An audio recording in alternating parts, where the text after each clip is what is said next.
Today, we're finally reviewing the 2026 Zephyrus G14. The G14 has been the standard of Windows laptops for almost 3 years now. And with a bunch of new and improved features this year, it could be even better. But is it still worth it? Let's find out. And please like and subscribe if you like these type of videos. From the outside, the Zephyrus G14 is still one of the best built Windows laptops you can buy. It has a fully aluminum body from top to bottom and now feels even sturdier from an improved backplate, which also allows for more airflow. Asus gave the exhaust a little more space to breathe as well, which should mean better cooling. The LED slash on the back also got improvements. It now has more LEDs, which allows for more complex animations. And it's now also behind a sort of glass one-way mirror, so it looks a lot more sleek while the lighting is turned off as well. I have the gray version here, but there's also a silverish white color, whichever one fits your taste better.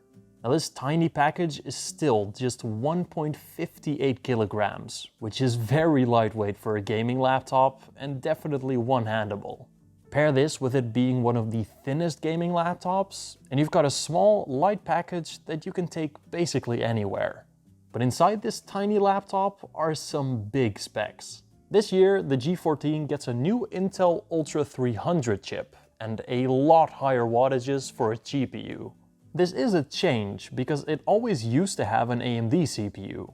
On paper though, this new chip looks pretty damn impressive, especially in terms of efficiency. There are still versions with AMD, but only on the lower spec 5050, 5060 and 5070 models. But the biggest deal here is that wattage increase for every GPU model. Higher wattages should mean a considerable performance boost. But we'll have to see whether it can actually sustain those higher wattages. Overall, the G14 now has a total system power of up to 150 watts. And of course, its CPU and GPU can swap some power if one needs more than the other. For its port selection, it has basically everything you could ever need, minus an Ethernet port.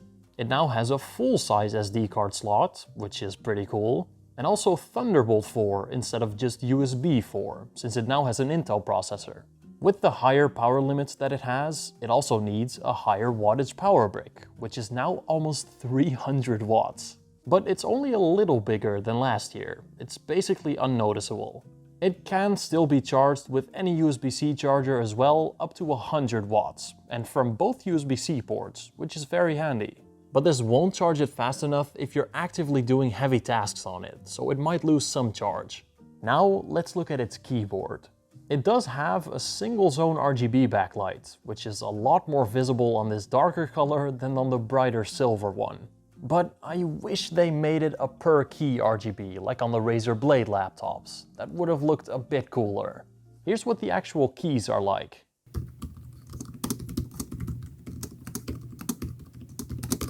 I like this keyboard a lot. It has plenty of key travel and it feels very clicky. It's pretty comfortable to use.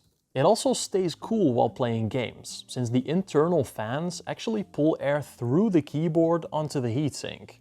The G14 also has these 4 macro keys at the top, which can be configured to anything else, and it also has a function lock key, which some people really want. Moving down, we have its trackpad. It's definitely a nice big size. They really made good use of the little space they had. It's made of glass, so it feels sturdy, and the clicks are also pretty satisfying. But like most diving board trackpads, you get more resistance the higher up you click. I really would have loved seeing a haptic trackpad by now. I mean, Asus even has it on some of their own models. So hopefully they add one next year. Moving up, we have its display. And this year it got a pretty big upgrade, making it still one of the best displays on any Windows laptop. It has a factory calibrated OLED display, so you get beautiful vibrant colors that are accurate with infinite contrast and perfect inky blacks. I mean, you gotta love it.